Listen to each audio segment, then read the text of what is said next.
This is The Listening Tube. Hello, thank you for putting your ear to the listening tube. I'm your host, Bob Woodley. He's the worst thing to happen to old people. On this episode, we'll hear about the French Revolution, the Sedition Act, and political parties. Plus, I'll get the scoop about international geopolitics from a man who should know when I speak to Matt Williams. But first, Not the headlines.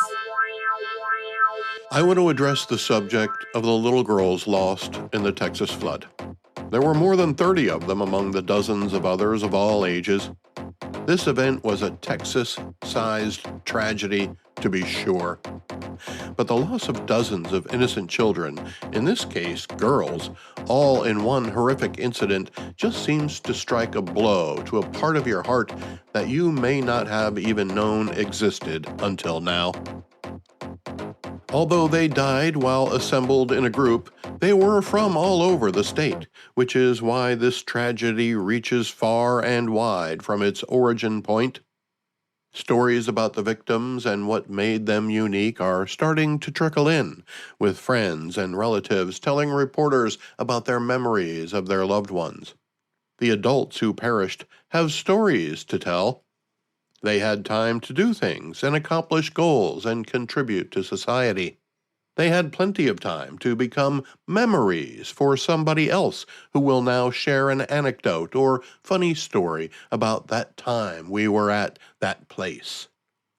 But these little girls haven't had many opportunities to make an impact on someone else.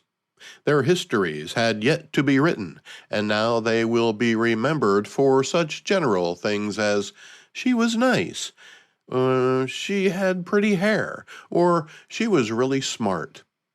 These little girls were no more special than any other kid who dies any day of the week from cancer or violence or neglect. But to have that many in one area, in one incident, means a shockwave of trauma is being felt all over the very large state of Texas. This wasn't confined to one family or one neighborhood. Once the initial shock is past, the realization that there will be no more history for those girls continues to set in. Not just for the parents, who will bear the brunt of the mental anguish, but also every school and community that was affected will forever wonder what could have been, if not for that one fateful Independence Day morning. Those girls never got the chance to make their mark in life, but are ironically now a significant part of our history. Their names are destined to be listed on a plaque somewhere, maybe even with a photo or a video showing what they looked like. We'll remember them for who they were, whether that be smart or shy or wacky or whatever. But not a single one of them ever wanted to be remembered for the sliver of what they've revealed of themselves. They had dreams and goals and didn't want to be little girls forever, but that's how we'll remember them. Maybe having a name on a plaque is enough. Generations from now, people who look at it will know there was a tragedy, but they might not realize the victims were just little. Maybe in the imagination of the person looking at the plaque 50 years from now, they might imagine a grown-up person, a young woman who did have accomplishments and who was known for more than having pretty hair. And maybe it won't hurt quite as much. Let's go back through the listening tube for this week in history. This week in 1789, the citizens of Paris stormed the Bastille prison, starting the French Revolution. 13 years earlier, France helped the American colonies defeat the British Empire for independence. Now France itself was about to undergo a revolution of its own. 3 years later, in 1791, the Priestley riots drive Joseph Priestley, a supporter of the French Revolution, out of Birmingham, England. The French Revolution's effects spread all the way across the English Channel, but the priestly riots were more about religion than politics. Priestley was a scientist and considered a dissenter. Ironically, his home and church were burned down in the riots. The man who discovered oxygen and carbonated water ended up moving to the banks of the Susquehanna River in Northumberland, Pennsylvania, where he built a spacious home complete with a laboratory that has a wall designed to give way in case of an explosion. You can still tour it today. This week in 1798, the Sedition Act becomes law in the United States. I'm going to look that up. He's going to look it up. He's really going to do it. I want the truth. You can't handle the truth. USConstitution.net takes great care in pointing out the difference between treason, insurrection, and sedition, sedition being the least serious among them. The Sedition Act makes it a federal crime to write, publish, or utter false or malicious statements about the United States government. The law does a lot more than that, and was passed in anticipation of a war with France, which, not too long before, helped the American colonies defeat the British Empire. But, as I already mentioned, there's a new sheriff in France now. The Sedition Act put limits on immigration, but it's remembered for its limits on free speech. Here's what it says. And be it further enacted, that if any person shall write, print, utter, or publish, or shall cause or procure to be written, printed, uttered, or published, or shall knowingly and willingly assist or aid in writing, printing, uttering, or publishing any false, scandalous, and malicious writing or writings against the government of the United States, or either House of the Congress of the United States, or the President of the United States, with intent to defame the said government, or either House of the said Congress, or the said President, or to bring them, or either of them, into contempt or disrepute, or to excite against them, or either or any of them, the hatred of the good people of the United States, or to stir up sedition within the United States, or to excite any unlawful combinations therein,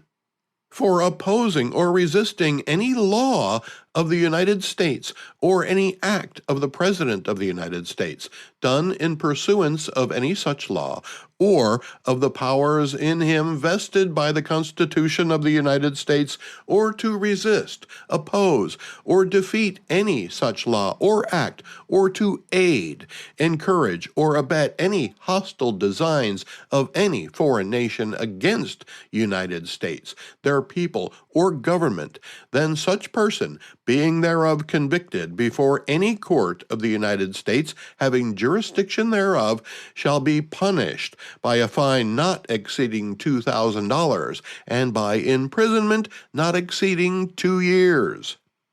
Any of that sound familiar? There wouldn't be a left-wing journalist walking the streets right now under the Sedition Act of 1798. Our legacy media has done little more than talk smack about the President and Congress, which is currently a conservative majority. But the Sedition Act doesn't actually deny anyone the right to free speech, as is often claimed. I just read it to you.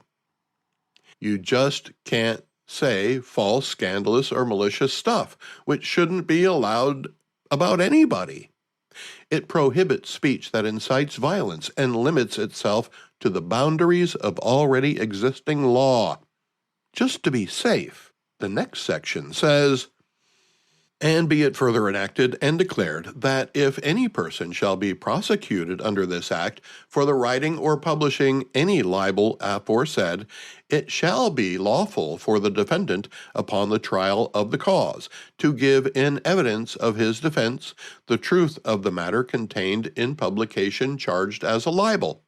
and the jury who shall try the cause shall have a right to determine the law and the fact under the direction of the court as in other cases. So, as in American law, you have the right to defend your words to a jury of your peers. The Sedition Act of 1798 could probably use a reboot. The problem with our media today is the plethora of crap that it generates. Maybe if so-called journalists were held accountable for the garbage they spew, there would be more responsible journalism. A Sedition Act, or at least the part of it pertaining to being responsible for what you say or write or otherwise communicate for 2025, might be the tool we need to regain some trust in our media and get rid of the lies and dishonest reporting that's being used to divide us and manipulate us instead of inform us. We would need a new, updated version of it because of today's technology, and also because the Sedition Act of 1798 expired in 1801. The 1900s. This week in 1933, in Germany, all political parties are outlawed except the Nazi Party. Today, the party in power, the Republicans, are often referred to as Nazis. Democrats use words like Gestapo and concentration camps and call the president Hitler. But there won't be any need to outlaw political parties in the United States. The Democrats are ruining themselves, while Elon Musk is starting a new political party. He's got enough money to start 2 more political parties. Maybe he should. The libertarians haven't been able to make much headway. Independents are just that and don't have any real persuasion.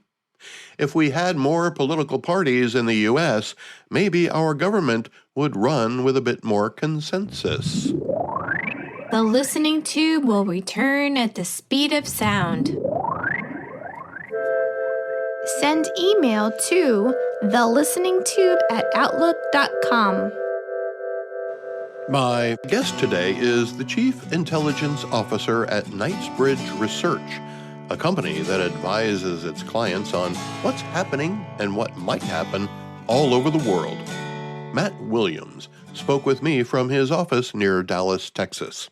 You seem to have all the bases covered: intelligence, finance, geopolitics, research, extremist groups, and a whole lot more. I can't think of a better guy to ask this question. Who is paying whom to do what? Yeah, that is a great question, the $1 million question, as it were, and it's something we get asked quite a lot to dig into in our research and for our private clients. You know, when it comes to extremism, especially in the United States, funding is a huge question. Where are they getting the money to carry out, whether it be smaller, more targeted street activity or these wide-scale protests that we've been seeing for quite a few years at this point? And really what it boils down to is there are 2 distinct subsets underneath radical extremism, if you want to call that, or you could just say protest movements. One is what you see prior in 2020, 2021, Black Lives Matter. Today, you see Indivisible, you see 50501, you see No Kings, very different groups than BLM, but they would all still be in the same category, which would be groups that have an element of legitimacy. They're going for legitimate political discourse and discussion, and they are pulling in a lot of money from donors, sometimes globally. They are pulling in grants. They're pulling in funding from NGOs of various types. In some cases, even USAID money is flowing through multiple organizations and then into these political groups that are leading protests. That's kind of column A. Column B is very different. Column B is when you start getting into fringe groups, more fringe groups, such as your Antifa, your John Brown Gun Club, organizations like that are known to bring not just a level of political protest, but are known to bring targeted political violence to their street action. Those groups, historically and usually from what we see, they struggle with funding. they're not able to pull in grants. They're not able to fundraise on a level of an indivisible or a 50501 or even BLM some 4 and 5 years ago. And so these groups often resort to alternative methods of funding. They operate bookshops, for example. They do various fundraisers that can try to raise money. But typically, the more extreme and radical a group is, the more they struggle with fundraising. That's an almost universal truth, kind of across the spectrum, especially here in the United States. When you start going international, the dynamic changes a bit. You know, when you see a truck pull up in a protest full of face protecting masks, Yes. or pallets of bricks are stationed nearby in anticipation of an activity, then you kind of have to wonder, all right, somebody much bigger is behind this than these, and I'll say punks on the street, Sure, so to sure. speak. You know, what efforts are being taken to stop that funding? Do you know? Yeah, over the Biden administration, essentially none. That is changing slowly under the Trump administration, but I would emphasize slowly. Funding is a difficult thing to go after, usually because it's one of these dynamics where if you're receiving funding and you're washing it through multiple organizations in order to use it for potentially illegitimate purposes, you're going to take a lot of precautions, right? And so that's what we typically see. It takes a long time to track that down. For the groups that show up with, face protectors, Antifa and similar groups, a lot of times what we see is there will be a bit of trickle down from column A into column B when it comes to funding, but not much. A lot of times these larger, more established protest organizations will allow small amounts of funding to go to, for example, medical equipment for these more radical groups. Well, medical equipment may be the earmark, may end up being face protectors, right? Which is a form of medical equipment if you want to look at it that way. Yeah. So there's a little trickle down, but there's not a lot. We're not talking millions of dollars here. We're talking a couple $1,000s for face protectors. We're talking about some U-Haul rentals that may total $200, right, for a single protest. We're not talking millions. BLM had millions. 50501, these groups, well funded. The more radical groups are simply not very well funded. And one of the things that we do at Knightsbridge is we dig into these groups. There are ways to socially engineer yourself into any group on the planet. And that's one of the things that we do to get a look at the inner workings. And I've been speaking mostly of leftist radical groups because they're the most prominent, but left and right, there's radical groups on both sides that our clients are interested in. And so we are looking into those groups. And usually what we find from the inside is that these groups struggle with funding, consistently struggle with funding. They're looking for their next $500 most of the time. That was going to be my next question. I was going to ask, do you have anybody inside these operations? Obviously, you must, or you have connections in there. How is your human intelligence in that area?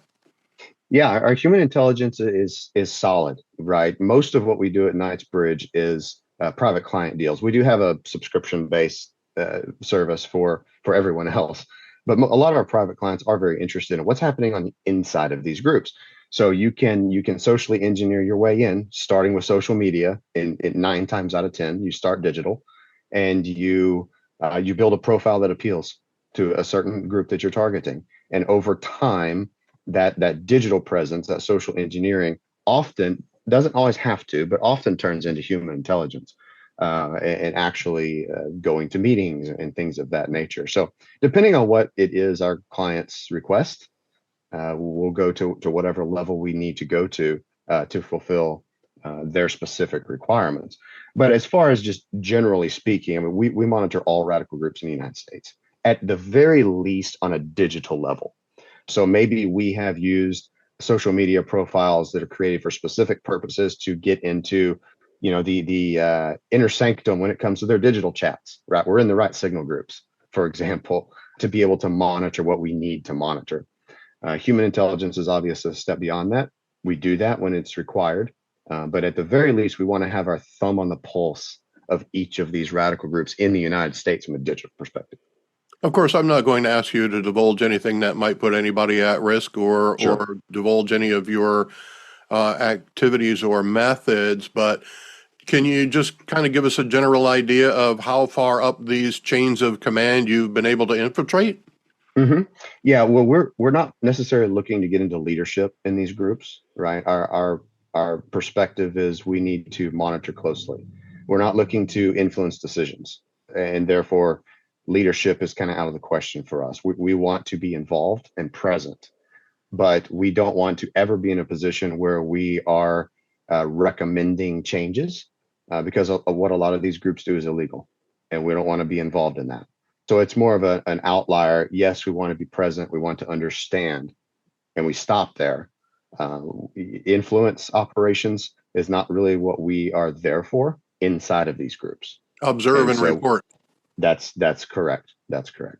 Now, Knightsbridge Research is a consulting organization, and you advise Mhm. your clients on domestic and international policies that may affect their investments.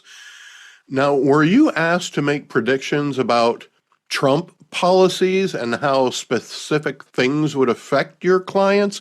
Yes, yes, we were for Were sure. you right about any of them? Well, I will not tell you that our accuracy rate is 100%.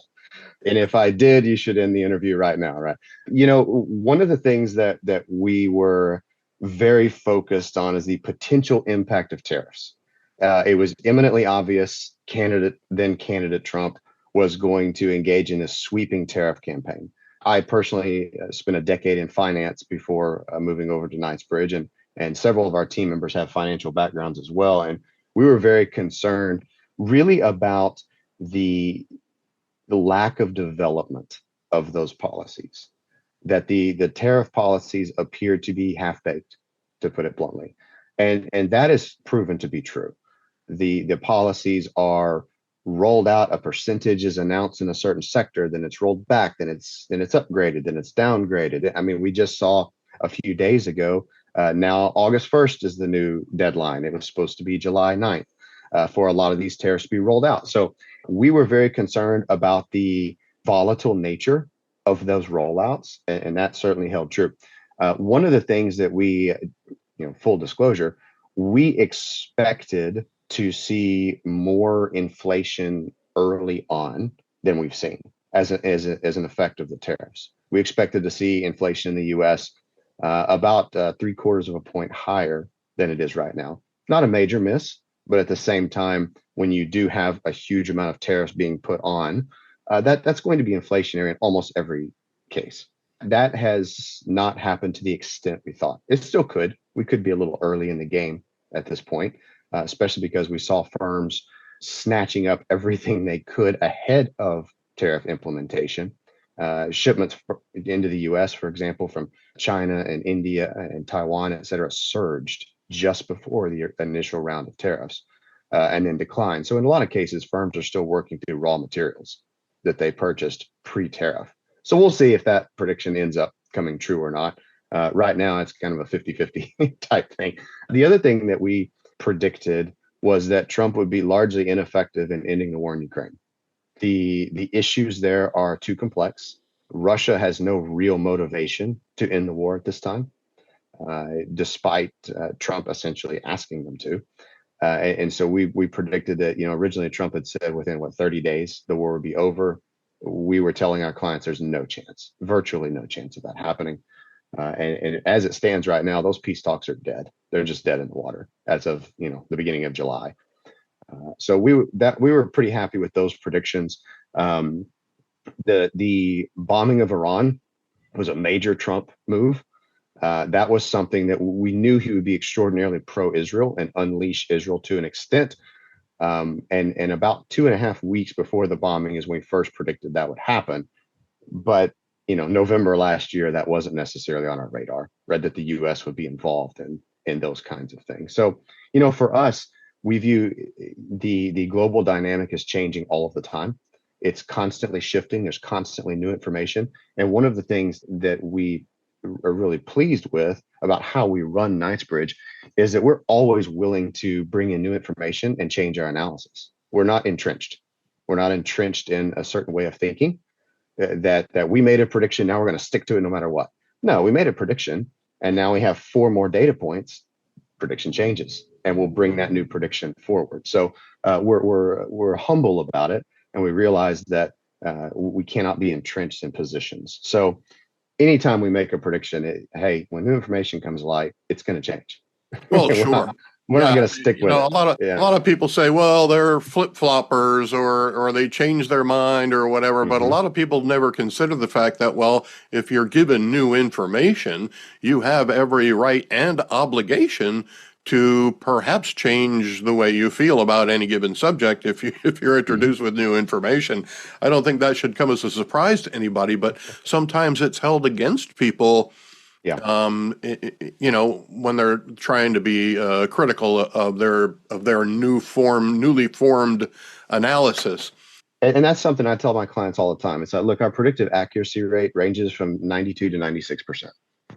That's an extraordinarily high accuracy rate when it comes to predictive intelligence and predictive analysis. But we will change our predictions when new information comes to light. And our guarantee to our clients is you'll know as soon as that happens, right? If we have a prediction and it changes, you'll have the underlying data, you'll have our assessment of that data, and detailed explanation as to why our time frame is no longer 6 weeks. Now we're predicting 8 weeks for a certain incident, right? We're just upfront about that. And I think that's something our clients appreciate. Have you had to change your conclusions or your analysis more frequently in the first 6 months of the Trump administration than, say, you had during the Biden administration? When it comes to the economic side of things, yes, because it's there's a lot of whiplash coming from the White House. There seems to be a lot of overreaction to things, and then people realize, well, we didn't all die, so it must not be that bad, and then they go back to normal.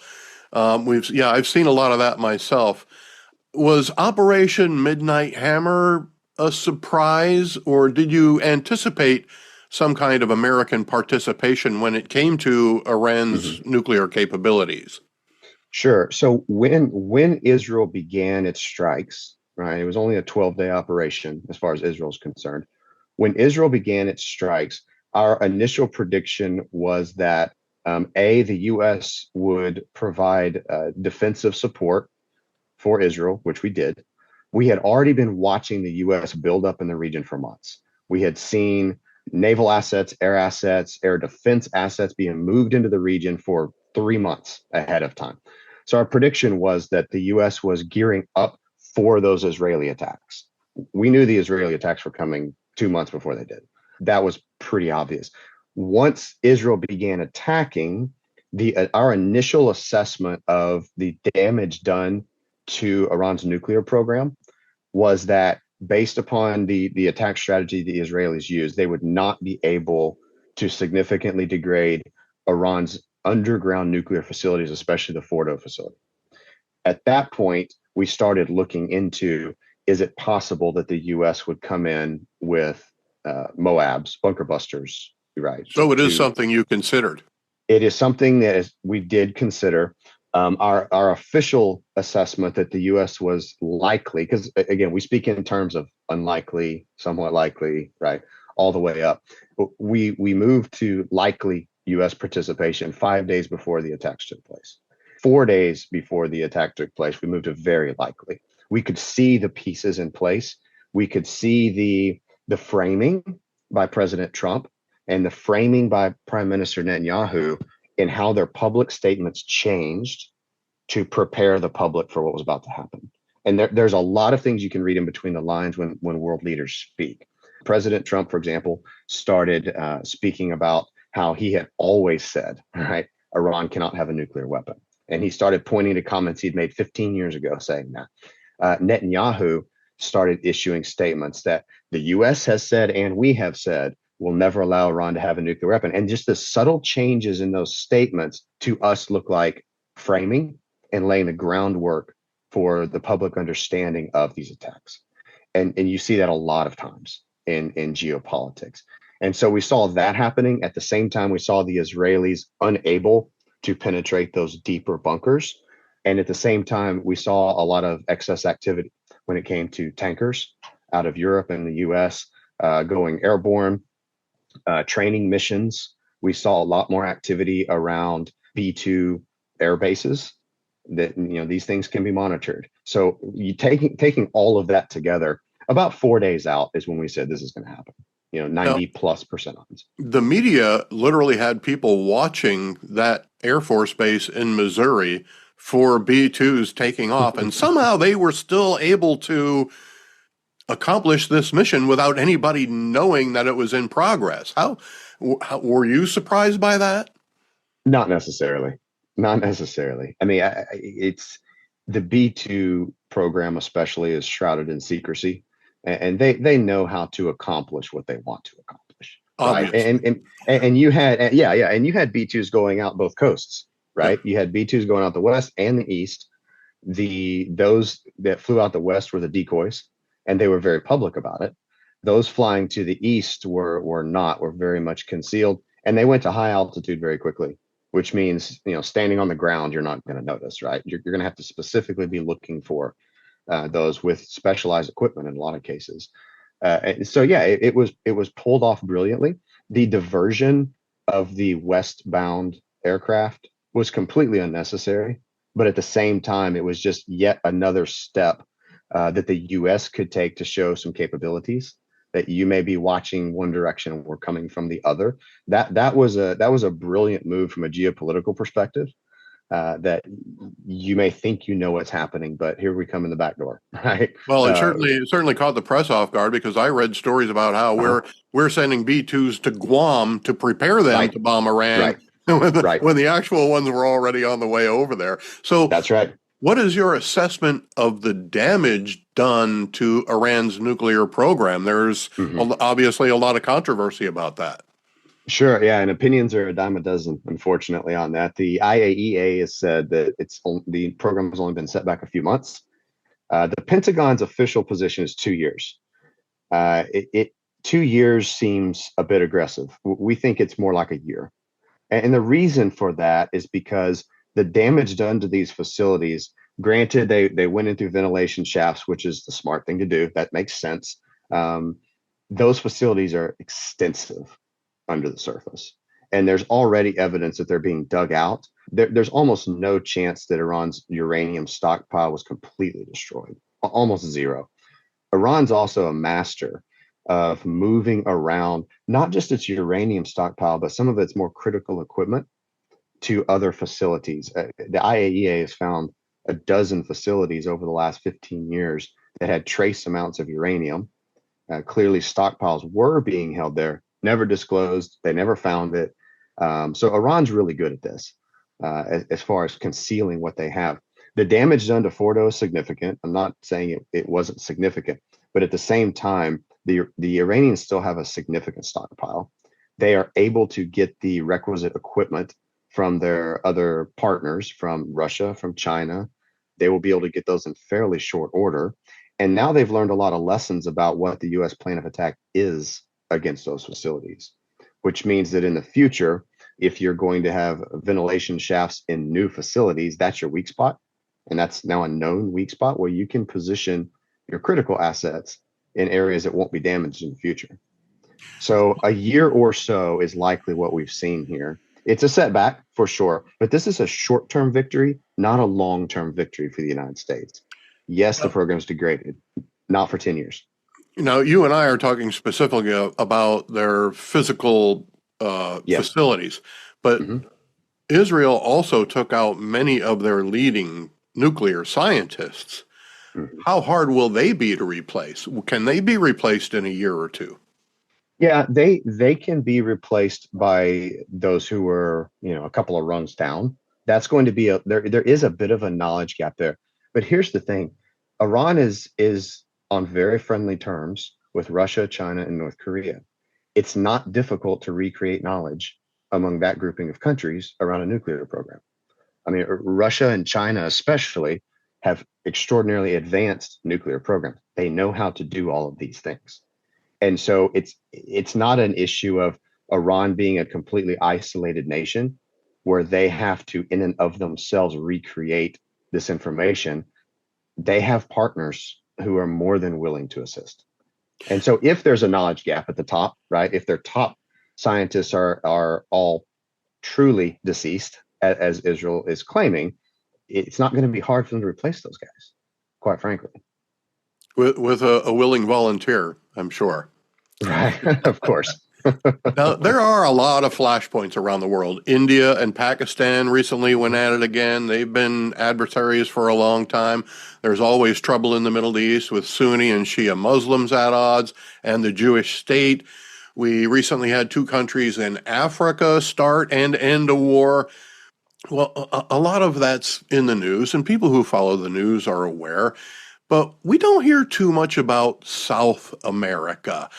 I know there's a lot of political activity and civil strife going on there, but we seem to focus more on the other hemisphere than on our own.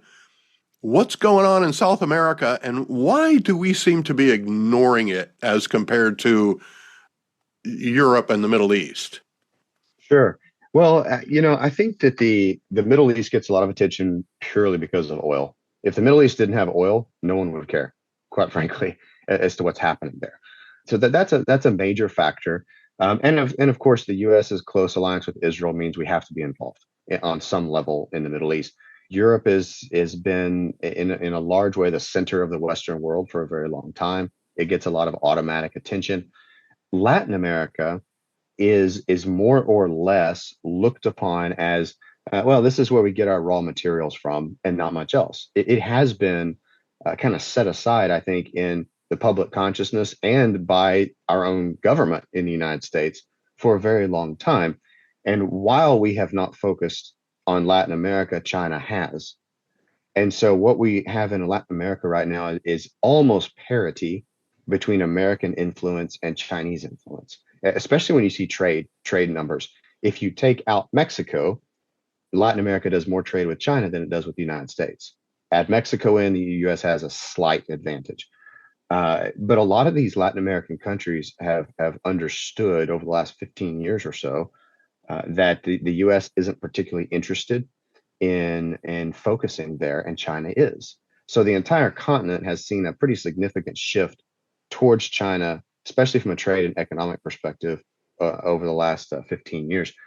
There is a lot of infrastructure being built by China in Latin America. China is heavily invested in most of the major ports. What we're seeing too is a lot of these Latin America countries, especially Bolivia, Argentina, et cetera, they are cutting red tape in order to allow more mining and faster than what they have in the past. That means primarily China. I mean, lithium reserves, right? The lithium triangles right there in South America, critically important elements. But that's generally what's happening on the continent. Is there is a China shift happening. There are, there's other elements happening too. Colombia, for example, armed gangs have surged in Colombia over the last 3 years under President Petro. We've seen a 45% increase in the number, just personnel that the cartels and gangs have been able to recruit. They're taking more territory. Not great. Venezuela, looking over at Guyana with some potential ambitions, it looks like, over the next years out. That's not a near-term thing, more of a mid to long-term thing. But Venezuela eyeing those oil fields. Brazil's just trying to keep it together from an economic perspective. So things are happening for sure. Generally, though, from an American perspective, none of that's particularly important. And I think that's a mistake. I think what's happening in our own backyard is extraordinarily important. And we turn a blind eye to those developments to our own detriment, to our own long-term detriment. Is it maybe because they're so close to us that the U.S. doesn't really need to do anything because we can always reach out and slap them if they get too far out of line? Sure. I think there's an element to that. I think the U.S. overly relies upon historical diplomatic relationships, right? Because Latin America was largely dominated by American influence for decades.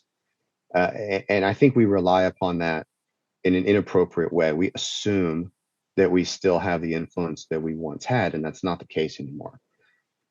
What's your biggest concern in the world of geopolitics today? Oh my goodness. Biggest concern. Long term, I'll take a decade perspective. My biggest concern over the next decade or so is what China ultimately does in the Western Pacific. If China does make a move on Taiwan, we think you could see anywhere from 10 to 15% of global GDP disappear in a year. And that's a massive hit, not just to China and Taiwan, but to the US, to Australia, to Europe, et cetera. If China makes that move, the US can either respond or not. If the US does not respond, then the US has walked away from a country it's sworn to protect. What does that do geopolitically? That has huge geopolitical implications. If the US does respond, we're likely to war with China. And a war with China is World War III. And so there's no good scenario. If China moves on Taiwan, it's going to have massive repercussions for the United States. So over the next decade, that is my number one concern, is what does China do? And that's something we focus on a lot at Knightsbridge, is our predictions around how that would play out, what that would look like, what the implications would be, because that's a world-changing event, potentially, if that were to happen. It sounds like China's just wondering whether or not they should call our bluff and when. Sure. China's ready now. I mean, China could carry out a blockade tomorrow if they wanted to. They stay in a state of perpetual readiness for that particular activity. And so a lot of it comes down to, if China has determined that they are going to take Taiwan, they call it reunify. We don't call it reunify. Knightsbridge. If they decide they're going to take Taiwan, from our perspective, the best case scenario is to wait until after the Trump presidency and see what you get then, because you essentially know how Trump is going to respond. There is a playbook there, and it would be a pretty negative playbook for China. But who's next? That's an unknown.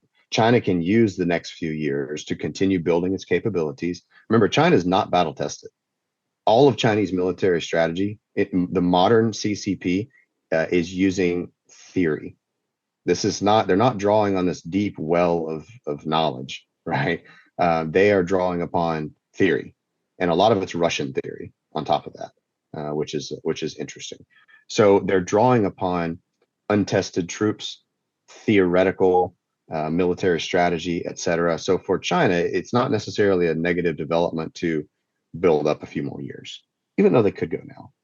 So China is not going to move on Taiwan until it's confident in its plans, in its assessments, in its strategy.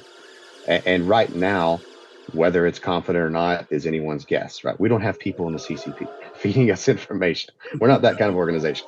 And so outside looking in, sure, they could do it at any time, but the calculus is made more complex by the election of President Trump than it was before. That's where China's at right now. But over the next decade, it's a monstrous risk factor globally. Thanks again to Matt Williams for spending some time in the listening tube. That company again is Knightsbridge Research, and you can find them online. I hope you found Matt's insights as interesting as I did. The Listening Tube is written and produced by yours truly. Copyright 2025. Thank you for putting your ear to the Listening Tube. I'm your host, Bob Woodley, for Thou Ad Infinitum.